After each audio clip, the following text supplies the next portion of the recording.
तो सभी को जय हिंद। तो यूपी पुलिस की तारीख आज है हमारा डे 16 यानी कि 60वां दिन है। तो आई होप कि आप लोगों की तैयारी बहुत ही अच्छे तरीके से चल रही होगी, आप लोग बहुत ही अच्छे से अपनी पढ़ाई कर रहे होंगे। तो इस वीडियो में हम क्या बात करने वाले हैं, ये वीडियो काफ़ी इंपॉर्टेंट है। तो इस वीडियो में हम आगे बहुत सारी चीज़ों के बारे में बात करने वाले हैं। तो आज से हम अपना स्टैटिक भी शुरू करने वाले हैं। तो अब थोड़ा सा और आपको लोड होने वाला है क्योंकि हम स्टैटिक ऐड कर रहे हैं। तो अब डेली हम स्टैटिक लेके चलेंगे। तो बीच में आगे वीडियो में हम बात करेंगे कि हमें स्टैटिक में क्या करना है और कहाँ से करना है। तो आज हमारा 7 मई। तो सबसे पहले जान लेते हैं कि 7 मई को कौन सा दिवस मनाया जाता है। तो 7 मई को विश्व एथलेटिक्स डे मनाया जाता है। उससे पहले यानी कि 3 मई को विश्व प्रेस स्वतंत्रता दिवस मनाया गया था। 2 मई को अस्थमा दिवस, 1 मई को सब जानते हैं लेबर डे यानी कि मजदूर दिवस मनाया गया था, श्रमिक दिवस। तो ये मई के दिवस है जिसे मई के साथ ही हमें याद करना है। तो व्हाट्सएप पे मैंने इन सारे दिवस का फोटो जनवरी से लेके अगस्त तक डाल रखा है, ठीक है। आप वहाँ से रिवाइज कर सकते हैं। उसके बाद हमें क्या करना है, तो हमने लगभग 50 प्लस 55 परिभाषी कर लिया है। तो एक बार मैं खुद ही उसे रिवीजन करवा देता हूँ।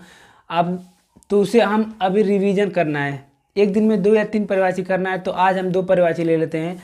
एक तो अमृत, अमृत का सुधा, अमी सोम, पीयूष, अमी सुरभोग, मधु जीवनोदक। ये अमृत का परिभाषी आपको याद करना है। मुझे एकदम कंठस्थ हो गया है। अमृत का सुधा, अमी सोम, पीयूष, अमी सुरभोग, मधु जीवनोदक।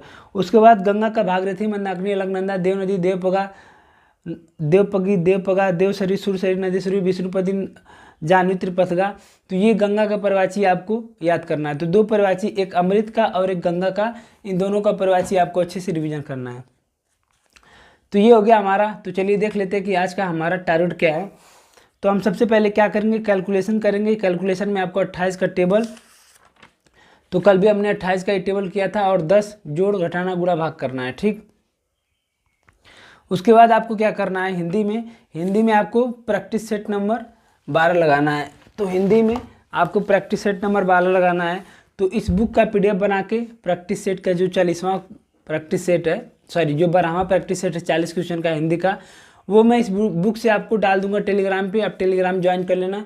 तो इससे आपको प्रैक्टिस करना है, और जो क्वेश्चन आपका ना बने उसे आपको अपने कॉपी में लिख लेना है, ठीक है।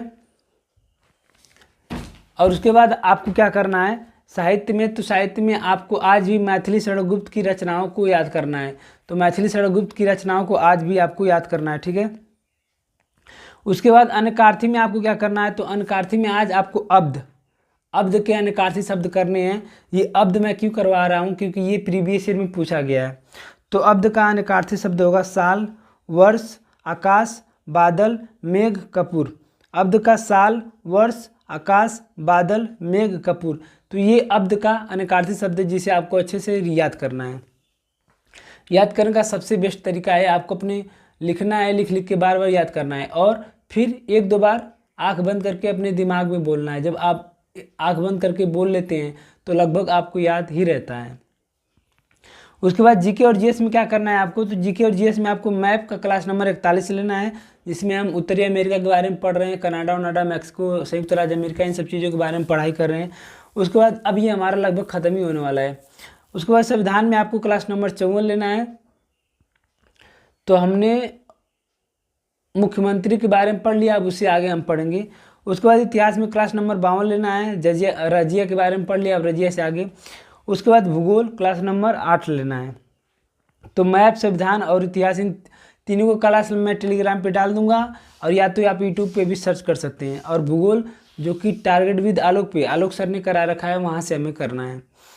उसके बाद मैथ में समय और दूरी के क्वेश्चन लगाने हैं। तो समय और दूरी के आपको क्वेश्चन लगाने 10 से 15 ही लगाने, बहुत ज़्यादा नहीं, बहुत थोड़ा ही लगाइएगा। और अगर आपको समय और दूरी करना है तो आप 2 टीचर से कर सकते हो, एक तो गगन प्रताप सर, एक तो आदित्य रंजन सर। तो इसी वीडियो के लिंक में मैंने डिस्क्रिप्शन में मैं उनका लिंक दे दूंगा, आप वहाँ से किसी से भी कर सकते हो अपना पूरा क्लास समय और दूरी का, ठीक है। उसके बाद रीजनिंग के 50 प्रश्न आपको लगाने हैं। तो 40 प्रश्न तो मैं इसी से डाल दूंगा। रीजनिंग के 40 प्रश्न का एक सेट मैं इससे PDF बना के डाल दूंगा। तो आप 40 यहाँ से लगा लेना, और 10 आप कहीं से भी प्रैक्टिस कर सकते हैं, चाहे किसी भी ऐप से, चाहे एग्जामपुर से, चाहे टेक्स्ट बुक से, चाहे किसी ऐप से आप उससे 10 क्वेश्चन का प्रैक्टिस कर सकते हैं। और उसके बाद अगस्त के दिवस को आपको अच्छे से रिवीजन करना है। अब बात आती है स्टैटिक में, तो स्टैटिक में क्या करना है हमें। तो स्टैटिक में काफ़ी चीज़ें हैं, तो मैं सोच रहा था पहले क्यों ना हम नृत्य से शुरू करें और उसके बाद नृत्य शुरू करें, फिर राष्ट्रीय उद्यान, ये सब चीज़ें हम करें। सॉरी, तो स्टार्टिंग में काफ़ी सब चीज़ें हैं, तो मैं पहले सोच रहा था कि हम नृत्य ख़त्म कर दें, फिर राष्ट्रीय उद्यान, टाइगर रिजर्व, ये सारी चीज़ें ख़त्म कर दें, तो उसके बाद धीरे धीरे करके हम सारी चीज़ें ख़त्म कर दें। तो आज स्टार्टिंग में हमें उत्तर प्रदेश से हम शुरू करते हैं, क्योंकि हमें उत्तर प्रदेश का पढ़ना है।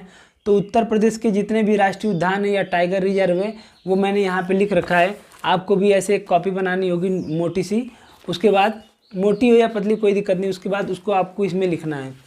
तो ये देख लीजिए, ये मैंने काले रफ की बनाई है, रफ की बनाई है, कोई ज़रूरत नहीं आपको बहुत महंगी बनाने की, ऐसी भी आप बना सकते हैं। तो ये है उत्तर प्रदेश के जितने भी राष्ट्रीय उद्यान, टाइगर रिजर्व, सब मैंने एक ही जगह रख रखा है, आपको याद करना है। उत्तर प्रदेश का दुधवा राष्ट्रीय उद्यान, Pilibhit tiger reserve, Ranipur tiger reserve, Chandraprabha अभ्यारण्य, अमानगढ़ टाइगर रिजर्व, बखीरा वन्यजीव अभ्यारण्य, सुर सरोवर। तो ये मैंने लिख रखा है जो इम्पोर्टेंट है। और उसके बाद अगर यूपी स्पेशल पढ़ेंगे तो आप और भी बाकी चीज़ें बाकी पढ़ लेंगे। और उसके बाद आपको नृत्य में क्या करना है, उत्तर प्रदेश के नृत्य को भी अच्छे से याद करना है। तो आज जो मैं उत्तर प्रदेश का स्पेशल यूपी जीके का जो PDF मैं आज दूंगा टेलीग्राम पे, वो क्लास नंबर 6 का PDF दूंगा, उसमें हमने नृत्य के बारे में ही पढ़ा है।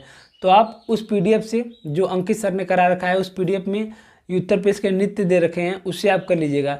बाकी इसके बाद जो कल होगा वो दूसरे राज्य का हम लेंगे और दूसरे राज्य का नृत्य लेंगे, दूसरे राज्य की राष्ट्रीय उद्यान और टाइगर रिजर्व लेंगे। तो ऐसे करके धीरे धीरे एक एक दिन में आपको ख़त्म करना है।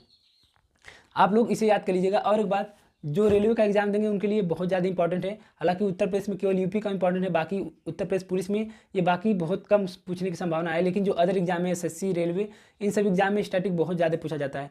तो अगर आप रेलवे की तैयारी कर रहे हैं तो आप ये कर सकते हैं। और एक बात, आप में से कुछ लोग कह रहे थे कि कल मैंने एक मॉक टेस्ट लगाया था RPF SI कांस्टेबल का, जो RWA पे था। तो आप में से कुछ लोग कह रहे थे कि भाई आपने बताया नहीं कि आज मॉक लगाना है। तो मैं बता दूं कि वो अपने टारगेट का हिस्सा नहीं था, इसलिए मैंने नहीं बताया। वो तो मैं अपने ऊपर है कि अगर आपके पास टाइम बचता है तो आप मार सकते हैं। हालांकि मैं डेली कोशिश करता हूँ कि टाइम बचा के मैं एक डेली मॉक टेस्ट किसी ना किसी का लगा दूँ। अब आज मैं क्या करूँगा, एक NTPC का लगाऊंगा। ये मैं अपने लिए करता हूँ क्योंकि मेरे पास टाइम बच जाता है, तो मैं उसमें अपना मॉक लगा लेता हूँ, ताकि उसमें मेरा सब कुछ कवर हो जाता है। रीजनिंग मिल जाता है प्रैक्टिस के लिए, मैथ मिल जाता है प्रैक्टिस के लिए, जीके के कुछ नए क्वेश्चन मुझे मिल जाते हैं, इसलिए मैं एक मॉक लगा लेता हूँ। बाकी आप भी चाहो तो आपके पास अगर टाइम बचे तो आप लगा लो, नहीं तो अपना पहले टारगेट पूरा करना है, उसे रिविजन करना है, उसके बाद अगर आपके पास टाइम बचता है तो आप कर सकते हो। तो बस यही था हमारा आज का टारगेट, तो बस मेहनत करते रहिए।